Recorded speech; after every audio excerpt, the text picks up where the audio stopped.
Hey guys, Double Wide 6, and today I'm going to be putting an electric start on a snowblower that doesn't have it.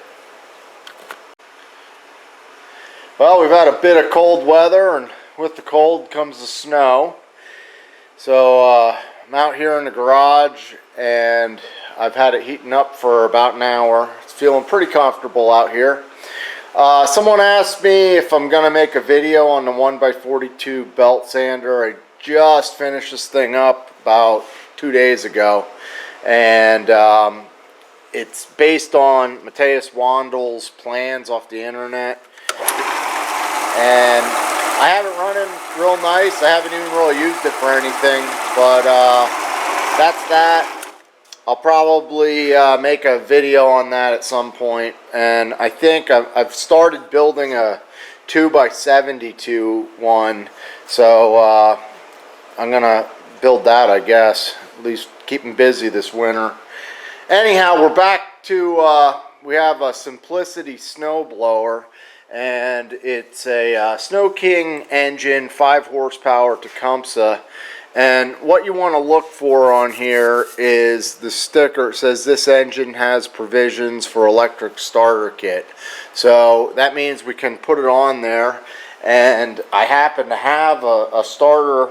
So it makes these snow blowers a lot nicer. You know, I know people buying them are looking for electric start. So we'll go ahead and show you what it takes to put this kit on. These kits are readily available on Amazon. They cost about 60 bucks, I think. So we're going to put it right in there. We'll show you how to do it. So we'll take a look in here on the side of the machine. There's 3 mounting holes. One up here has a star bolt, and there's 2 down here, and I believe the bolts are 1/4-20. So we're going to go ahead. These need to be tapped, and that's just like a manufacturing thing. To save time and money, they don't tap those, so we're going to have to do it ourselves. But luckily they're already drilled out where they need to be. I kept the hardware from the old starter, and these are the bolts that were on there. They have a star head, and they're 3/8 as far as the head, and I'm pretty sure the threads are 1/4-20. So we'll take a look on here. Here it is. This is 1/4-20, and I always check on the die. Yeah, that's it. So that's a 1/4-20, it says there, and all we have to do is get the matching tap. So these are the holes that we're going to be tapping, and this one, I don't know how well you can see it, it's a through hole, so I can see the back of it. This one's what you'd call a blind hole. It's harder to tap. If you bottom out the tap here, you can break your tap. So what I've done is I've gone ahead and I've marked my tap. So at the yellow there, that's where I want to stop. So we're going to go through like that, and just be cautious and take our time. So I'll use a little thread cutting oil. Not that you really need it with aluminum, but it'll make things a little easier. And I'm just using a 1/4-inch ratchet. We'll get this started, trying to keep it nice and straight. And it's just a process of going forward and backwards.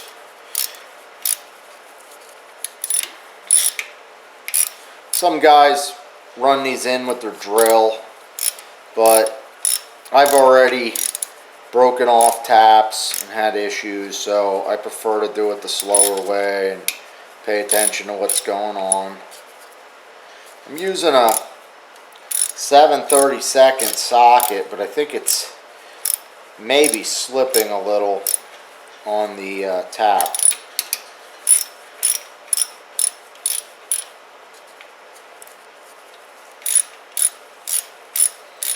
We're getting pretty close to our yellow line, so we'll back this out and blow it out with some air and see what we have.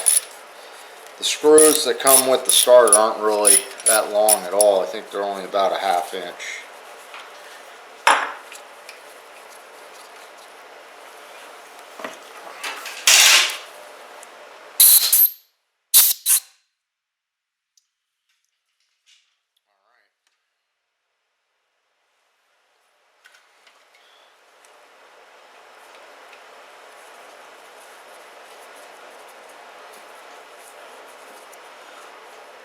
Looks good. I think I'm going to go a couple more turns just to make sure it's in there far enough. Okay guys, so we'll take a nice look at those threads. You can see they came out real well. And the next thing to do is remove the plate on here. They give you this metal plate that needs to be removed because that's where your starter fits on. And up here you can see it's perforated. So what we're going to do is loosen this thing up and try and break it off. I think I can just do this screw if I can get at it. 7/16 bolt. And got to watch your fuel line, but you can come in here and work harden the metal by bending it a bunch, and it should break off. If it doesn't, there's only a 1/4 inch screw up top so that you can take the thing apart and then remove the metal. So that looks pretty good. I'm just going to tuck this in, make sure there aren't any sharp edges near our fuel line. You can see how the engine already has the proper provisions for the electric start. It's notched out there, and it has the geared flywheel. So the next thing I want to do is start fitting on our starter. Oh, I gotta remove a bolt up top. That one's 3/8.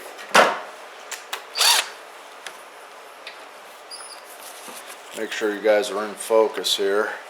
It's a bolt up here. Okay, so we got that.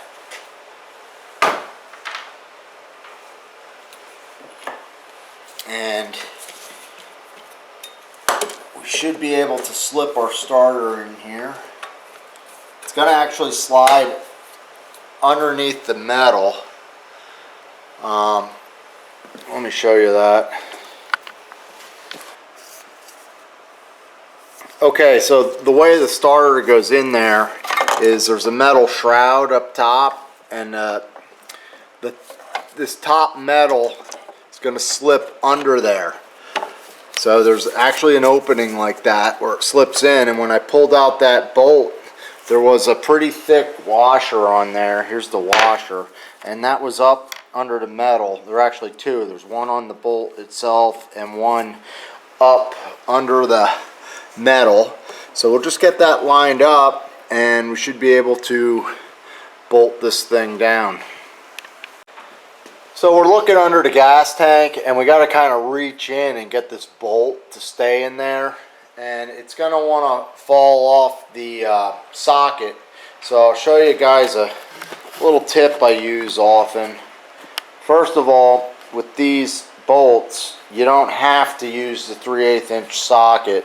You'll notice that it has a Torx head there, and you could take your, it's a T30 Torx.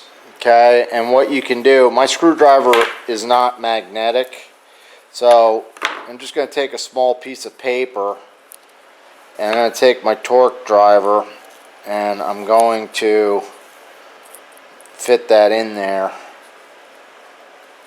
There we go. Now that'll hold the bolt so that we can get this thing started properly. Okay, we're going to line this guy up. I'm going to go backwards till I hear a click. Hear that? Now I know it's in right, and now we'll thread it in. So that one's good. And we'll take care of the bottom too.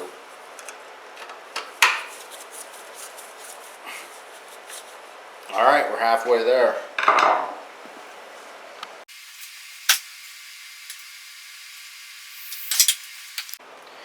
Alright guys, so the last step, we're going to route the wire up here. And my camera battery is about dead. So all we have to do is screw these down. There's already 2 holes there, so I'll put those in. These are just 1/4 inch. Drive these down and we'll plug it in. We'll see if she cranks.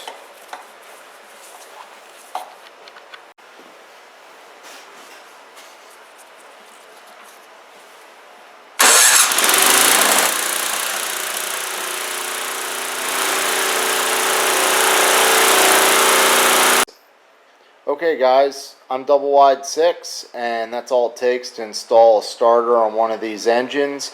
You can check the link in the description. I'll link to where you can get one from Amazon. Thanks for watching guys and have a great day.